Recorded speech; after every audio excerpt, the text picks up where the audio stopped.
ಒಬ್ಬ ಹುಡುಗ ಒಬ್ಬ ಹುಡುಗಿ ಒಂದೇ ಮನೆಯಲ್ಲಿ ಸಾವಿರ ಕ್ಯಾಮ್ರಾಗಳ ನಡುವೆ. ಆದರೆ ಪ್ರಶ್ನೆ ಒಂದೇ, ಗಿಲ್ಲಿ ಯಾಕೆ ಕಾವ್ಯ ಕಡೆ ಇಷ್ಟು ಆಕರ್ಷಿತನಾದ?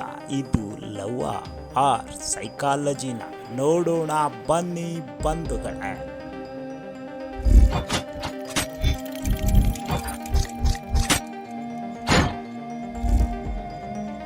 ಸೈಕಾಲಜಿಲಿ ಒಂದು ಕಾನ್ಸೆಪ್ಟ್ ಇದೆ, ಪ್ರಾಕ್ಸಿಮೆಟ್ರಿ ಎಫೆಕ್ಟ್ ಅಂತಾರೆ.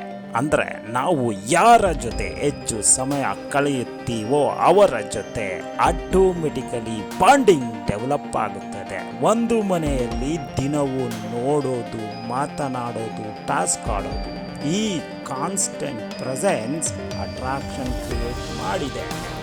ನೀವು ಕೂಡ ಆಫೀಸಲ್ಲಿ, ಕಾಲೇಜಲ್ಲಿ ಹೀಗೆ ಫೀಲ್ ಮಾಡಿದ್ದೀರಾ? ನೋಟಿಸ್ ಮಾಡಿದ್ದೀರಾ?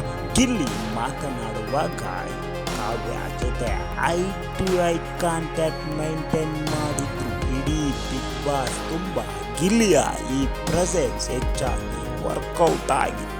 ಕಾವ್ಯ ಮಾತನಾಡುವಾಗ ಸ್ಲೈಟ್ ಸ್ಮೈಲಲ್ಲಿ ಪ್ಲಸ್ ಹೆಡ್ ಟಿಲ್ಟ್ ಮಾಡಿ ಮಾತನಾಡ್ತಾರೆ ಬಂಧುಗಳೇ.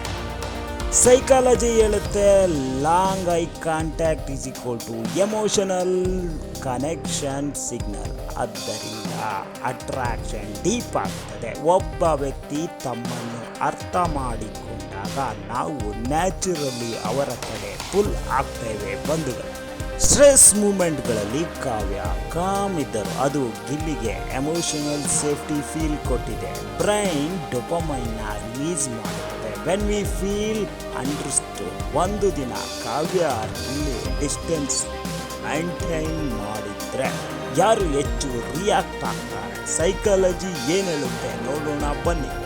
ಸೈಕಾಲಜಿ ಹೇಳುತ್ತೆ, ಸ್ಕೇರ್ಸಿಟಿ ಇನ್ಕ್ರೀಸಸ್ ದ ವ್ಯಾಲ್ಯೂ. ಯಾರಾದರೂ ಸಡನ್ಲಿ ದೂರವಾದರೆ ಅವರ ಇಂಪಾರ್ಟೆನ್ಸ್ ಡಬಲ್ ಆಗ್ತಾ ಹೋಗುತ್ತೆ.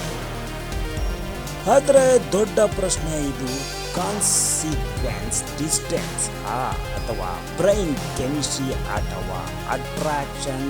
ಸೇಮ್ ಟೈಮ್ ಲಾಜಿಕ್ ಕೇಳೋದಿಲ್ಲ. It's all about feeling. ಹಾಗಾದರೆ ಇದು ಗೇಮ್ ಸ್ಟ್ರಾಟಜಿ ಆಗುತ್ತಾ ಆ ರಿಯಲ್ ಎಮೋಷನಲ್ ಬಾಂಡಿಂಗ್? ಕಾಮೆಂಟ್ ಮಾಡಿ ನಿಮ್ಮ ಅಭಿಪ್ರಾಯ ಹೇಳಿ. ನೆಕ್ಸ್ಟ್ ವಿಡಿಯೋನಲ್ಲಿ ಇನ್ನಷ್ಟು ಹಿಡನ್ ಸೈಕಾಲಜಿ ರಿವೀಲ್ ಮಾಡ್ತೇನೆ ಬಂಧುಗಳೇ. ಈ ವಿಡಿಯೋ ನಿಮಗೆ ಇಷ್ಟ ಆಗಿದ್ರೆ ದಯವಿಟ್ಟು ಲೈಕ್ ಮಾಡಿ, ಶೇರ್ ಮಾಡಿ, ಕಾಮೆಂಟ್ ಮಾಡಿ. ಹೆಚ್ಚಿನ ವಿಡಿಯೋಗಳಿಗಾಗಿ ನಮ್ಮ ಚಾನಲ್ನ ಸಬ್ಸ್ಕ್ರೈಬ್ ಮಾಡಿ. ಧನ್ಯವಾದಗಳು ಬಂಧುಗಳೇ.